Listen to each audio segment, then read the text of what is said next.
All right, hello everybody, and welcome to Geopolitical Trends, where truth matters. Once again, excited to be with you. I know we just did a live stream at about 1200 hours earlier. So once again, but this time is different because I have none other than Jayant Bhandari. You guys been asking about him. Well, he's right here. I'm gonna bring him in, and we're just gonna dive into the conversation. So, hi Jayant.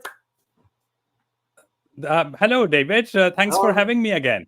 Of course, of course. You are now a friend of the show. Anytime I mention you, everybody's like, please bring him back in. And I always promise the community that I am going to be bringing you. And then usually you travel around the world a lot. And I always tell them, hey, that depends on his schedule when he's available. He lets me know. And usually we do it. So, anyway, very, very excited to have you here because I like to get your feedback, inputs, and insights, analysis, whatever term you want to use, about the recent outcome elections in India. Now, those elections, in my opinion, have shaken the trajectory now for the country, which is the most populous nation on earth here. Except now we're going to be seeing something different. And the question I would like to start with is who's going to be controlling Modi right now, since his party doesn't have majority? Well, firstly, David, I don't think the trajectory of India has changed because of this election. India was falling apart. India was going into a crisis mode continuously. And that has been going on since the time the British left the country. So Mhm. India has been on a path to degradation for the last 76 years. So these are small hiccups about the outcome of elections. But the fact remains that India is falling apart. It's getting worse by the day.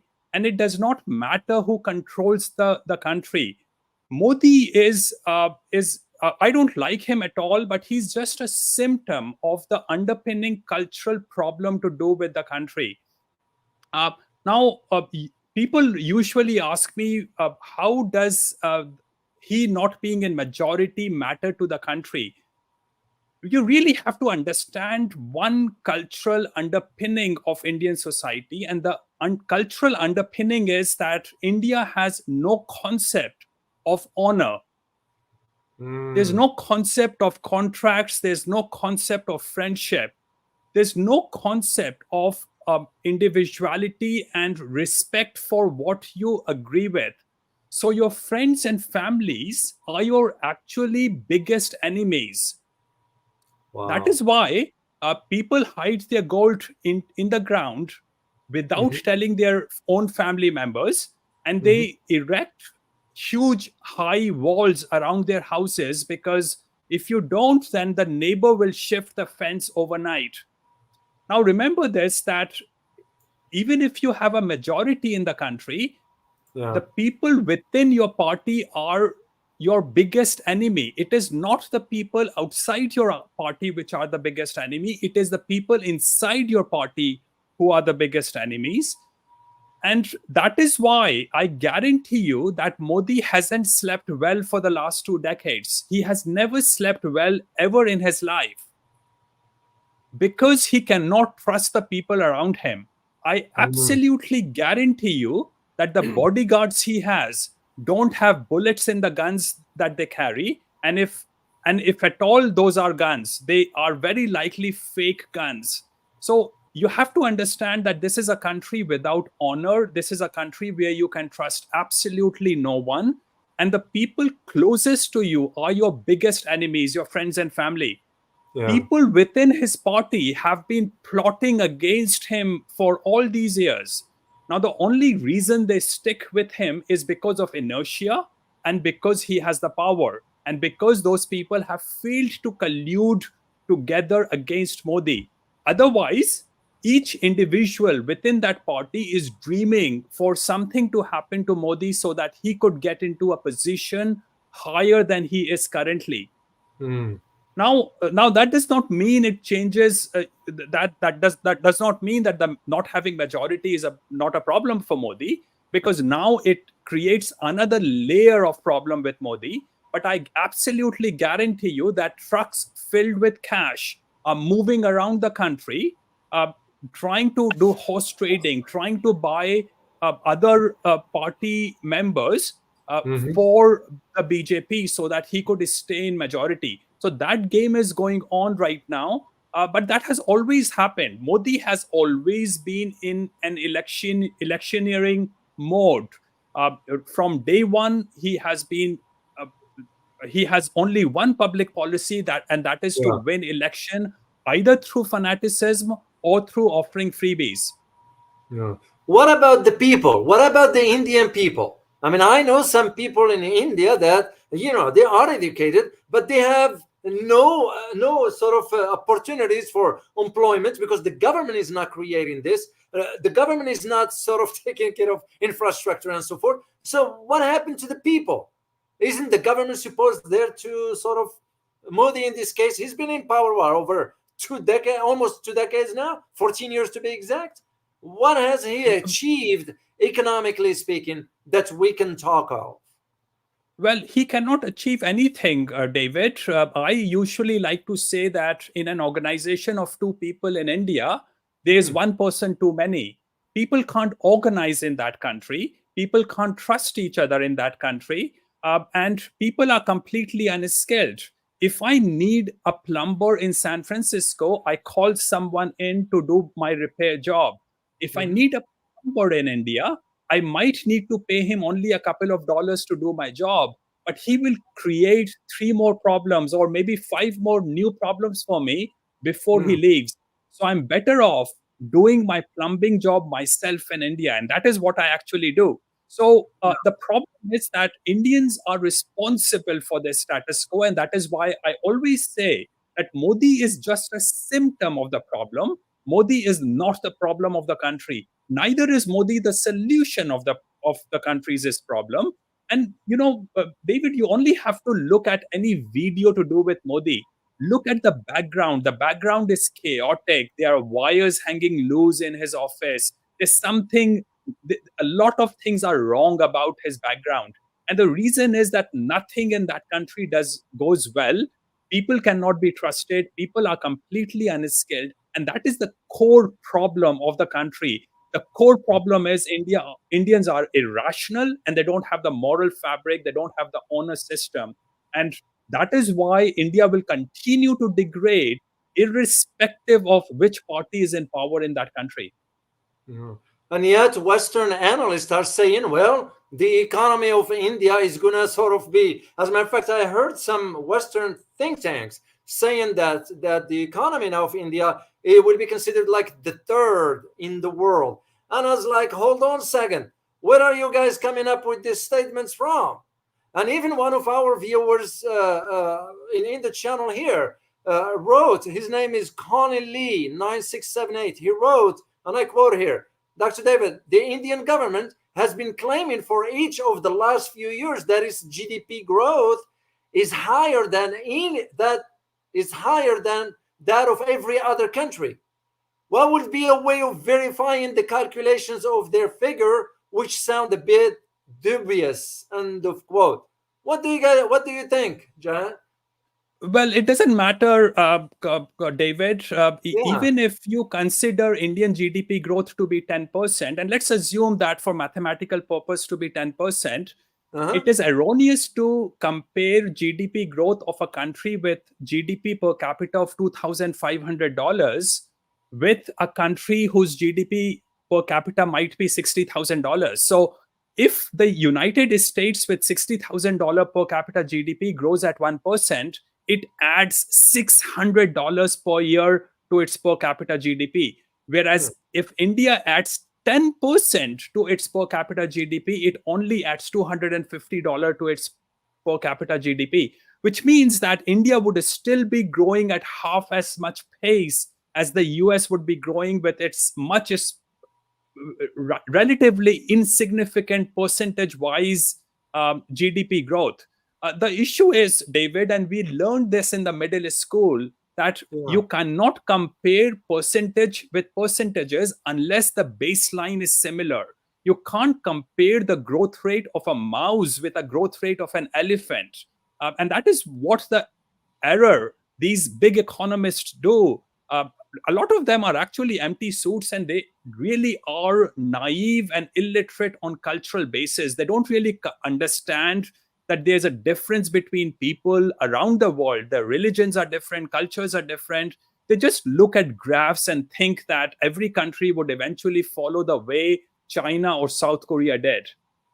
Yeah, well, that's why I always was wondering when Western think tanks say now. I mean, I read some in Bloomberg arguing that, well, the economy of India is like now the third. What to me was like, okay, how come we don't see that sort of trickling down to the average citizen in India?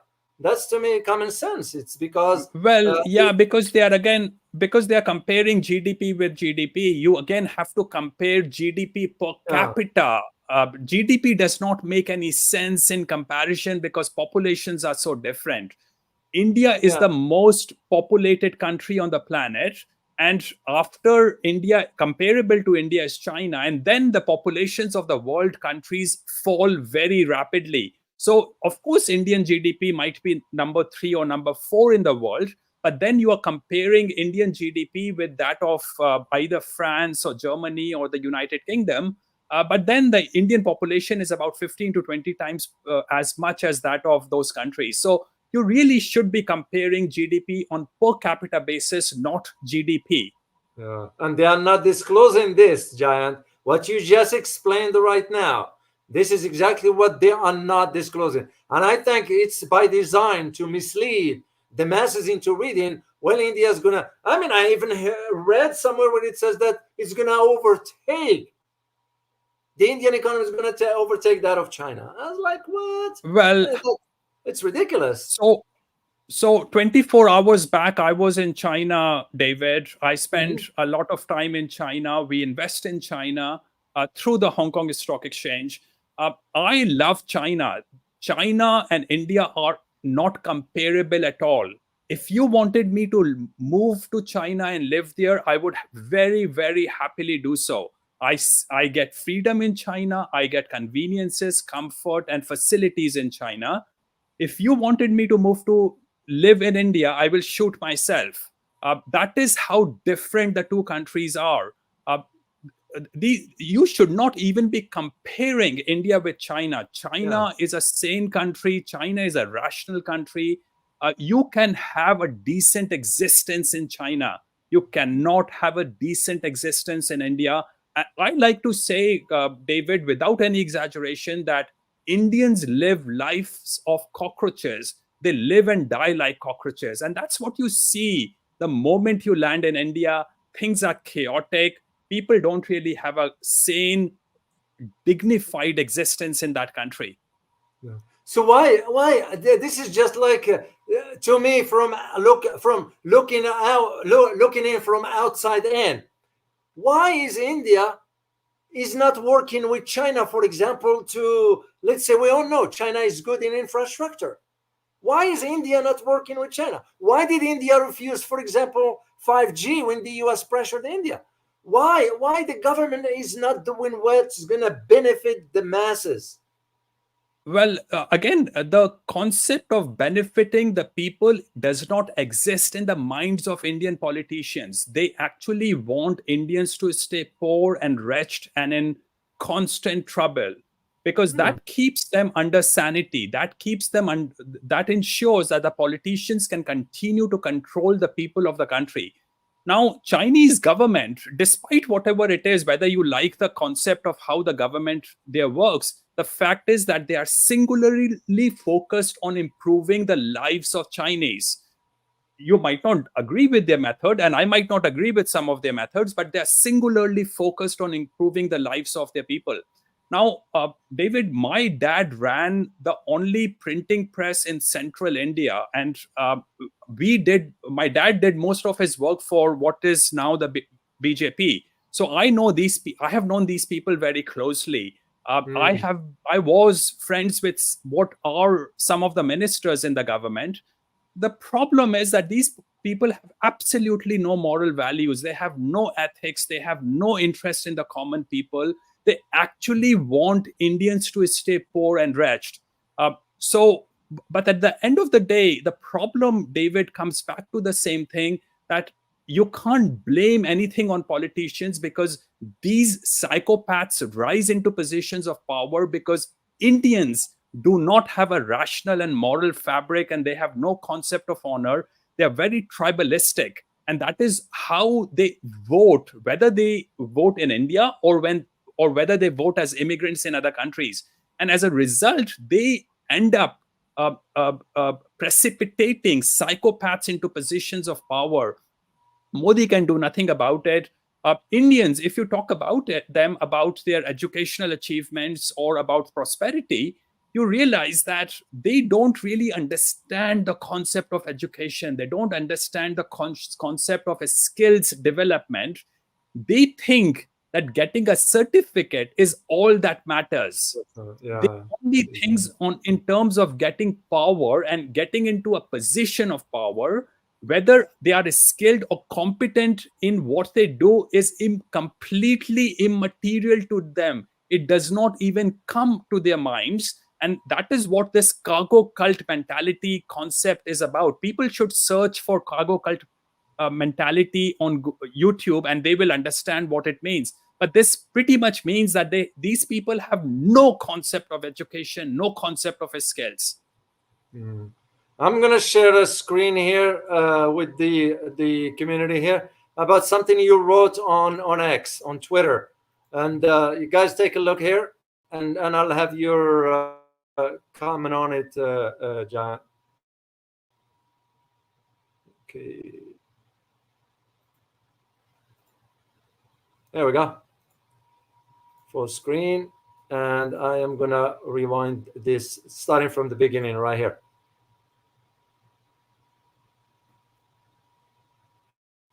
So what are we looking at here, Giant?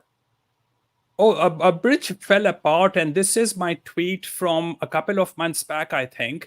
But then you can actually go back today to my Twitter account, and there's another bridge that fell apart. Indian bridges fall apart all the time. Indian roads get washed away all the time. Very quickly, after a single rain, virtually all roads fall apart. The accident rate kills close to 200,000 people every year in that country. About 500,000 people get crippled in those accidents. So close to 1 million people suffer major accidents every year, assuming that the data is correct, because most of the people never even go to the police to report their issues. Infrastructure cannot be built in that country, again, because people don't have the concept of organization, they don't have the concept of honor, and they don't have the concept of skills. These civil engineers are not competent. But also remember, David, that close to 50% of the revenue that construction companies get from the government to construct infrastructure ends up as bribes for bureaucrats and politicians. Some people tell me that it can be as much as 80%. When I used to physically work in India, I still do several things in India, but when I used to physically work in India, the proportion of bribe was about 15%, 5%. Now it is close to 50 to 80%. People have no skills. And as you correctly mentioned earlier, India should be the back office of China. That is the only hope for India. But then Indian politicians don't want India to improve, because Chinese would actually help India become a better place. But then no one wants that, and they have created a huge amount of animosity about China within the minds of Indians. So is this by design, basically, from the inside the institution? No, this is not by design. Indians cannot design anything. There's no deep conspiracy of politicians. The fact remains that every single Indian is atomized. He thinks for himself, even within his organization or his party. He thinks for himself. He's just trying to acquire as much of resources for himself as possible without any moral or rational constraints. And as a result of that, entropy is the only thing left over in that country. It ensures that everything corrodes away, everything falls apart. But at the same time, they are also sadistic. when you give position of power to people who are completely incompetent and brain dead, and David, I'm not exaggerating any of the things here. When you meet an Indian politician or bureaucrat, you start thinking if you're talking to some kind of a chimpanzee. They're totally brain dead. So they are also very sadistic, because you have raised people who are completely incompetent into positions of power, and as a reason they are sadistic. They really they enjoy watching other people suffer. That's very surprising. That's one thing that I don't really fully understand, but they are extraordinarily sadistic. And again, I'm talking this because I have watched these things from close distance. My dad, as I earlier said, ran the only printing press in central India, and I have known these people at close quarters. Wow, wow, wow, wow. That's so sad. That is so sad. So let me go back to talking about the economic aspects here. And the reason I want to mention this one here, Giant, is because they are, again, and usually I read from different sources to sort of see what the trend is. And of course, I make up my own mind. But what I was observing is that the narrative is going towards now the greatness of India and so forth, when the reality there is nothing to back it up. Like, for example, one of the articles mentioned that India will be now bogged down by internal politics and economic issues that will limit, and here is where I have a hard time comprehending, will limit its ability to project geopolitical influence. Now, which geopolitical influence are they referring to here? And does India Well, have any geopolitical influence? no, India has no geopolitical influence at all. As I said, India has no honor culture. No one trusts India. There's no one really relies on India for anything. Even Russia and the United States knows that when time comes, India will backstab them. Russia and the United States, who at different points of time on different occasions are the closest friends of India, are only there for convenience. They fully understand that they will get backstabbed when the time comes. Now, people always have rationalizations for why India failed, and India continues to fail. It will continue to fail. And in fact, my suggestion would be that having a minority government is actually a good thing for India, because it creates a situation where politicians are more fearful, and it enables the fact that tyranny does not rise completely. It does not Mm, they can't completely go against good people of that country who stand up against bad policies of the government. So a minority government historically has always been good for the country. That said, it does not matter whether you are in majority or a minority. Indian economy, David, for the last 5 to 10 years has been stagnating. You really have to look at the realities of India to understand that India has been stagnating for many years now.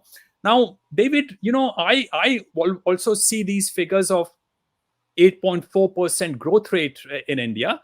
But then yeah. you also realize that uh, a lot of that growth rate is coming from massive infrastructure work being done, work which has no value, which will actually have negative value for the future, a massive environmental crisis. Mhm. Because these roads don't really provide roads to people, they fall apart after a single rain. Bridges fall apart all the time, and that will lead a legacy of environmental crisis in the country, and a huge financial liability, because this is debt ridden infrastructure development. The second problem is that in, growth rate has been exaggerated. It has not been discounted properly for inflation that's been happening. If you do that, the growth rate is much lower. Also, you can look at the details. One major thing is that India has benefited hugely from get buying Russian oil and supplying that to Europe at an international price. Now Yeah. that differential adds to the Indian GDP, but that's not really a productive GDP growth, that's just an outcome of a lottery ticket that India got because Europe has decided to ignore that Russian oil is coming via India. So, just because you're benefiting from a lottery ticket, it does not mean that your GDP has actually improved. It hasn't.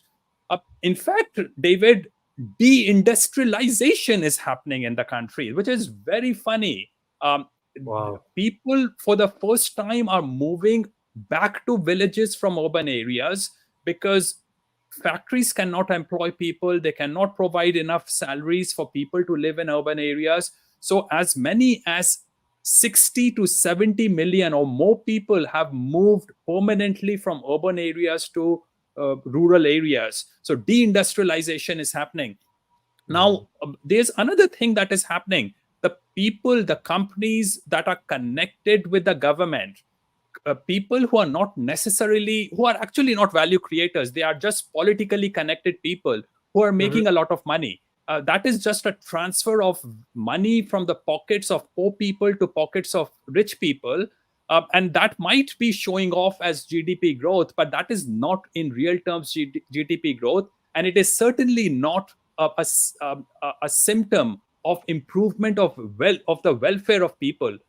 I have not seen the kind of poverty and begging that I have seen over the last few years since the 1980s. So, poverty among people has increased drastically in the country. Yeah. Desperation has increased, and as a result, crime is increasing in the country. And of course, David, one ever present thing, as is water around the fish, is the fact that corruption is just so common in the country.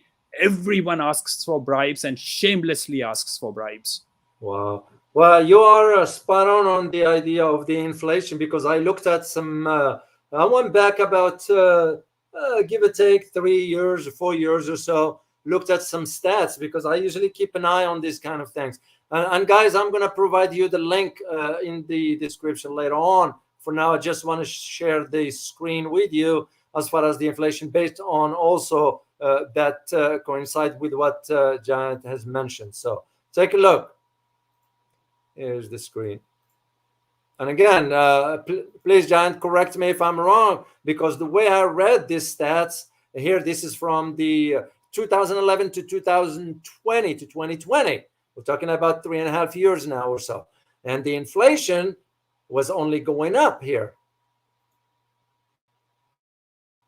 Yeah, Let me well, David, I don't, full screen if here. you ask an Yeah, Indian about the inflation in the country, an Indian will completely yeah, dispute the idea of 7% inflation rate, which is what your graph shows. Inflation rate in India is much higher than that. It's, people talk about double digit inflation rate in that country. And that by yeah. itself will tell you that the GDP is not being adjusted properly for inflation.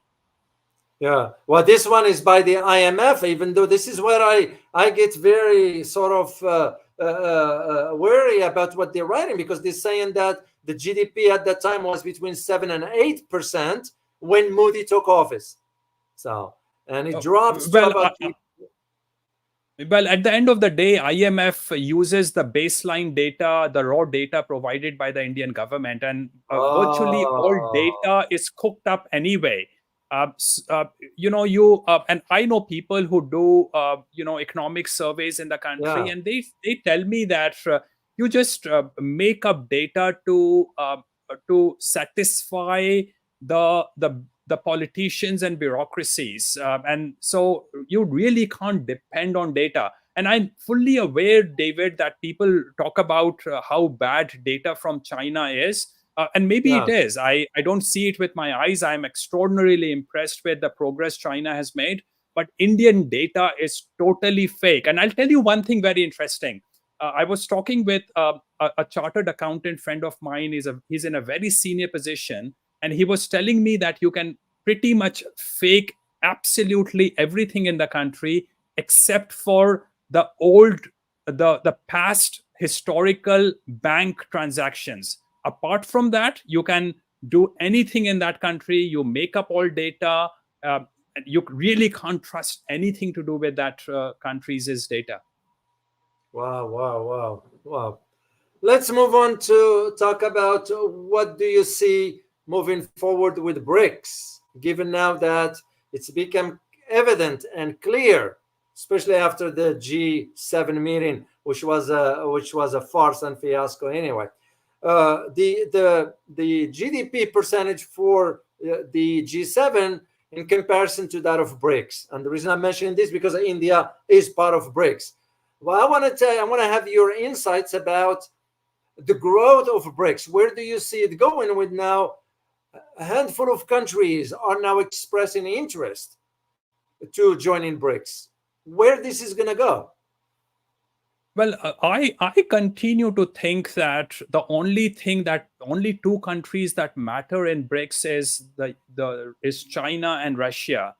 I also understand that countries are going to start leaving the American influence and start moving towards Russia and China influence, because America is increasingly becoming a chaotic place. Its politics is not reflecting the what used to be the Western philosophical values. So as time passes by, the West is continuing to become a weak society culturally, and Mhm. as a result, the power will continue to move towards Russia and China, and as a result, those people who are sitting on the fences like Saudi Arabia or UAE, they will move increasingly towards the Chinese and Russian influence. So that is where the center of BRICS to me is. If you think that Brazil or India or Pakistan will have ever any influence on BRICS, you would be in error, because again, no one trusts these people. They don't trust each other, and they don't honor their part of the contract. So no one will trust India and Pakistan. And again, when I say Indians, I also mean Pakistanis and Bangladeshis, which are pretty much the same people. It's not about Yeah. their religions or politics or nationality. It's about the culture of these people. And as a result, these people, whether they are a part of BRICS or not, they are non entities. They are nobody countries. No one cares about them. They tag along just to look important and for politicians to show off to their people and people to think that the country is doing something while half of Indians poop in the open. Wow. Wow.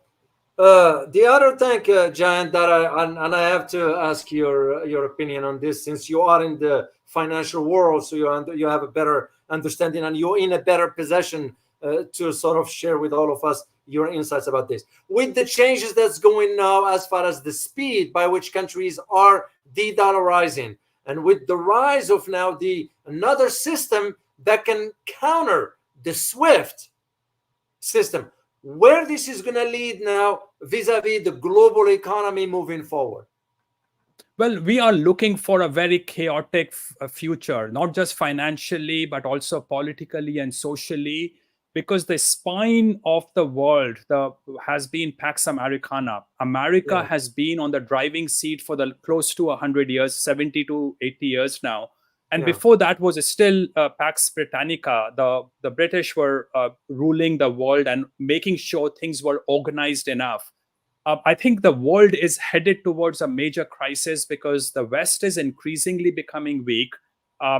America will is within 2 decades will have an ethnically non-European majority, and this will result into politics of America increasingly reflecting third world values, which will increasingly be a product of the demographics of America. Mm, So America will continue to become weak very rapidly over the next few years. The Western society, which is dependent on America, will continue to become weak. So clearly, I see the power shifting towards China. I'm not sure, David, if China is capable or ready to take over uh, its control as Pax Sinica. The control of China over the world. Firstly, because Chinese are not interested in running lives of other people. So the world will become increasingly chaotic. But if I have to rely on something, a pillar, a straw, or a floating log to survive myself, I am looking at East Asia because East Asian countries will continue to be more stable in the medium term because they have not done what the Western countries have done by making themselves weak. And also the third world countries, as I have repeatedly said, are not emerging markets. They are actually de-emerging markets. They are regressing towards their pre-colonial status. Um, Yeah.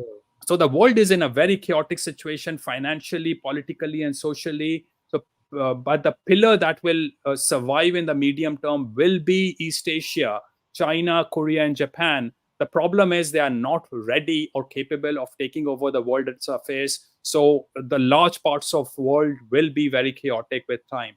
Yeah. Well, you're right about specifically about China not wanting to take control of the world. I mean, I've been following this for quite a while, and I'm convinced they have never been interested in this. And that was I always made the argument, Giant, and please correct me if I'm wrong here.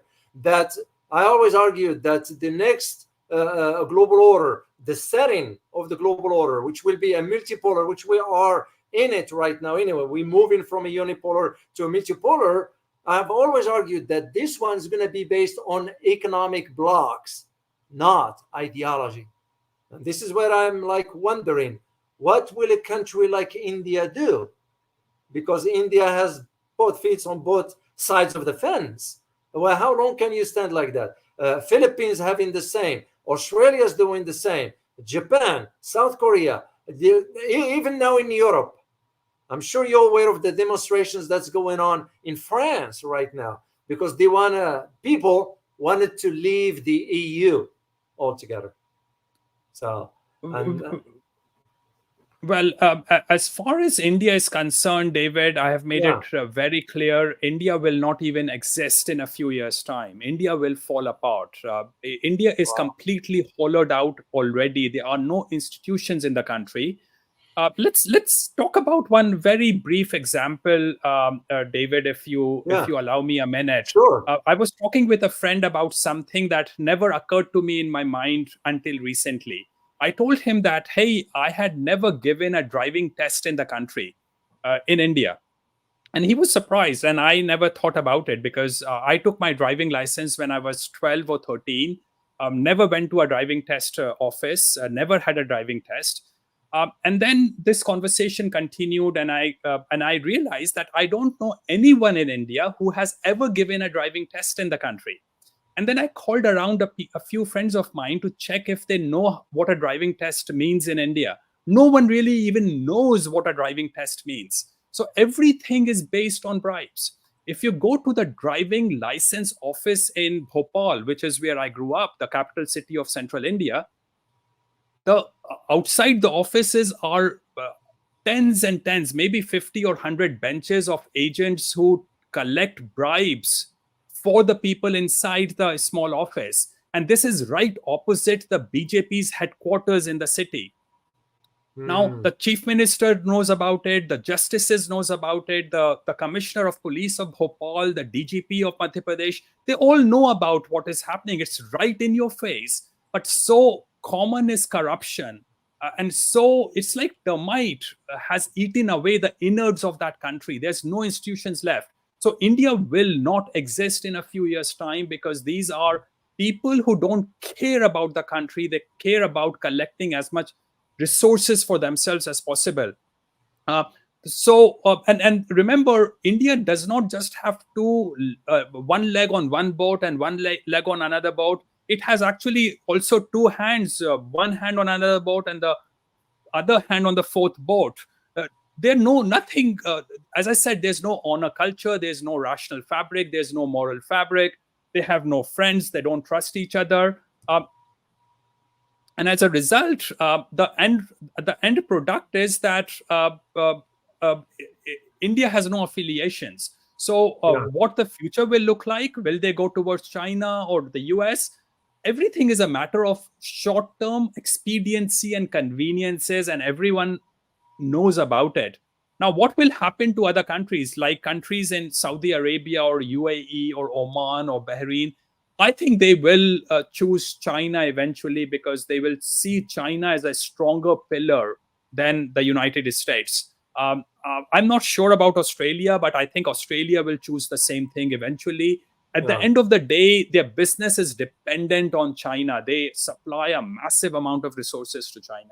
Yeah. Well, very interesting. You mentioned this. By the way, guys, just prepare a question or two. I'm gonna we'll ask Giant later on after we cover this last part of this conversation. I'm glad you mentioned Australia, Giant, because the premier Li Qiang visited recently Australia. What do you make out of that? Is Australia realizing maybe we've made a mistake? Is China's going to forgive Australia? How do you read that? How do you read that visit?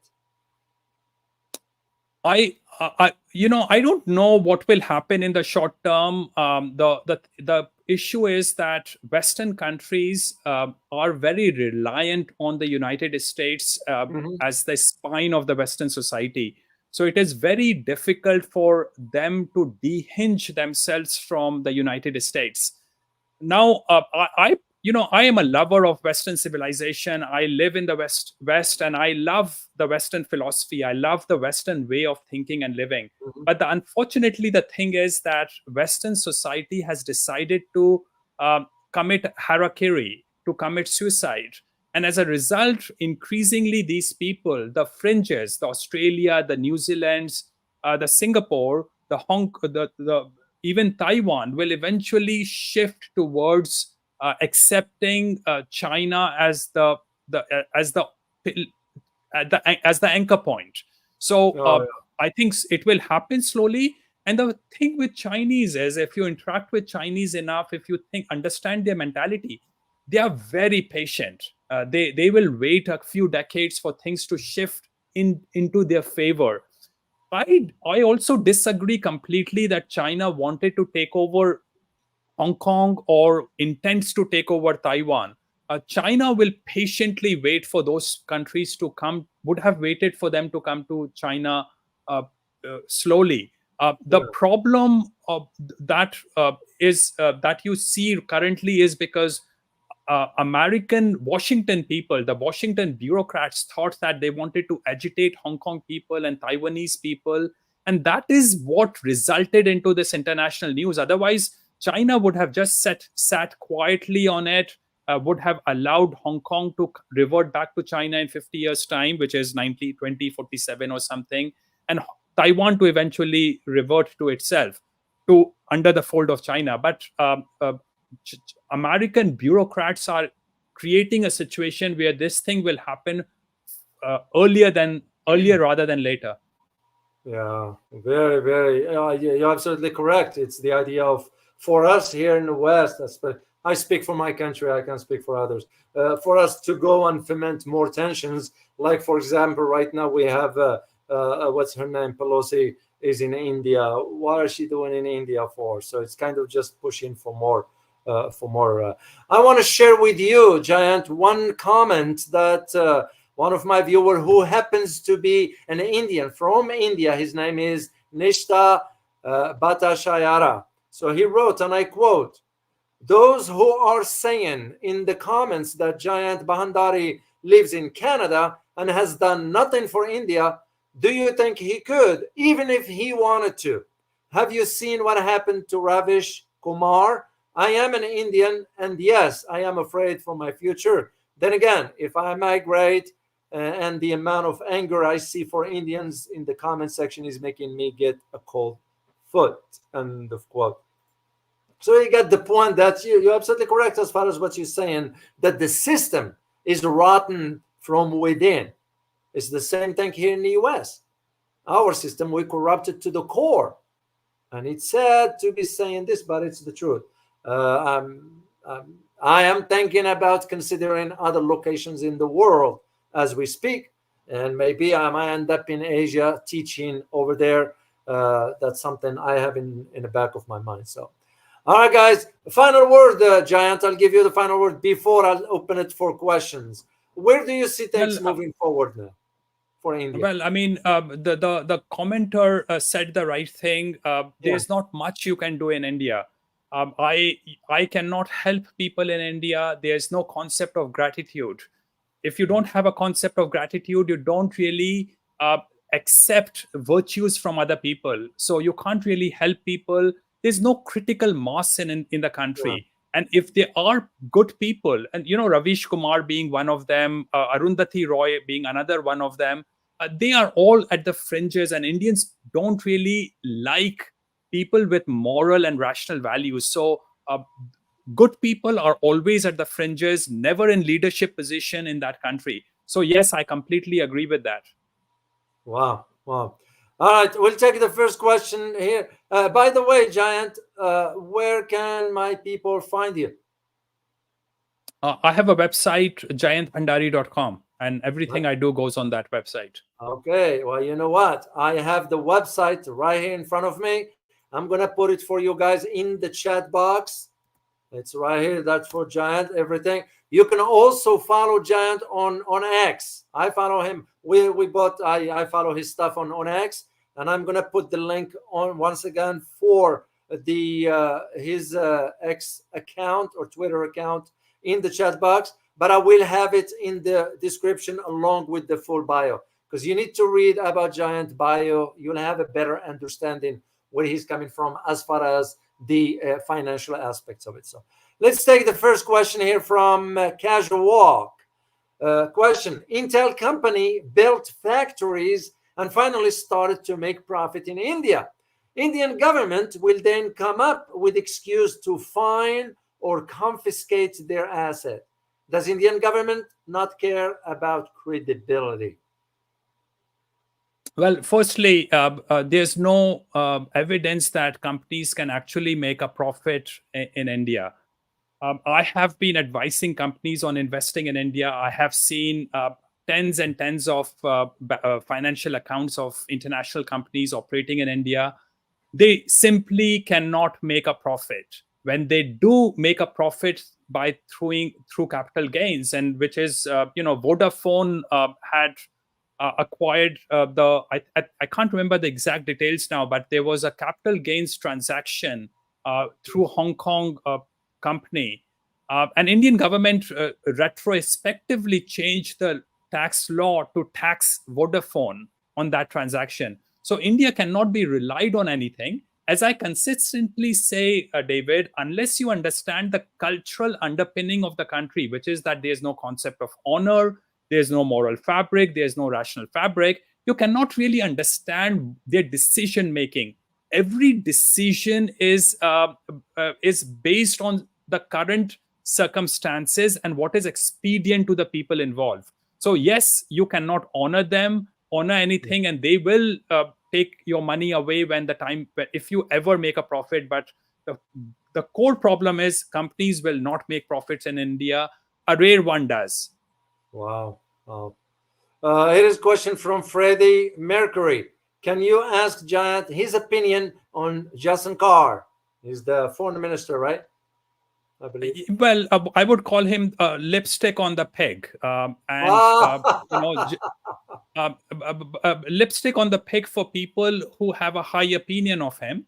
But remember, Jai Shankar's son lives in the United States. He's an American citizen. In fact, virtually every politician I know of has some foreign document. So these are not nationalistic people, and he's just rationalizing. Jai Shankar rationalizes all the crooked things to do with Modi. But also, I don't even find him very intelligent. I listen to him, and I know other people get very impressed with Jai Shankar. But I listen to him, and I think, wow, this guy really doesn't know what he's talking about. Wow. Wow. Another question from AF Golden Carleon. Oh, I need to share this on the screen so you guys see here. What will be the demise of India in few years, as you said, and how will it go down, in your opinion? So India is dead already. There's no institution left in the country. You go to the High Court justices, you go to the chief minister, you go to any bureaucrat, senior or lower. Everyone is interested in only one thing, and that is bribe. So India is institutionally dead already. But remember, a wooden structure eaten away by termite does not just fall apart by itself. there's nothing left in that structure, but it just falls apart suddenly.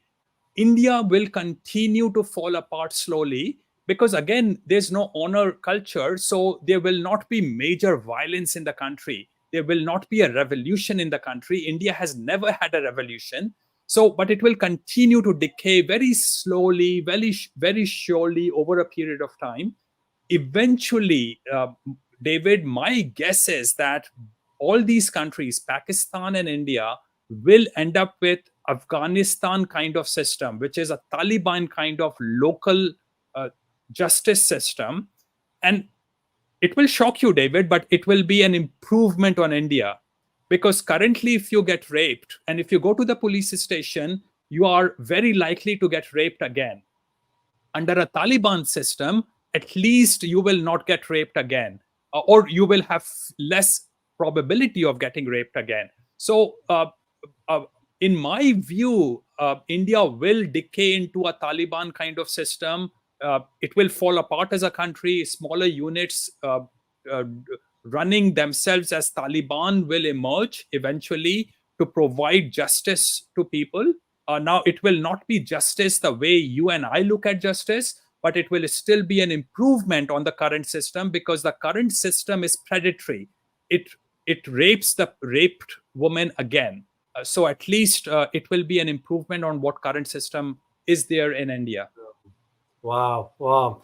I'll share with you, Jayant, these two last statements here before I let you go. Here's the first one. Robert Lian, he wrote, "Thanks for bringing in, Jayant." So, and JVP 888 said, "Jayant, tell it like it is, indeed, and the truth matters." That's what I always say. So, Jayant, I can't thank you enough, brother. I truly, truly appreciate you carving out time for us here. It's always a treat. It's always a pleasure and very insightful insights you are sharing with us all here to learn about what's going on when it comes down to India. So I'm on behalf of the entire community, I'll say thank you to you, and I look forward to seeing you again. Thank you very much for the opportunity, David. My pleasure. My pleasure. So, all right, guys. I hope you find this informative. Like always, it is always a treat to have Jayant here because we learn a lot from him. And I look forward to seeing you. Remember tomorrow to join me on the other channel, and I look forward to seeing you either Friday, sometime this week. So I'll work on something for you. And as always, remember, geopolitics impact your daily life in more ways than one. Till next time, guys. Bye bye.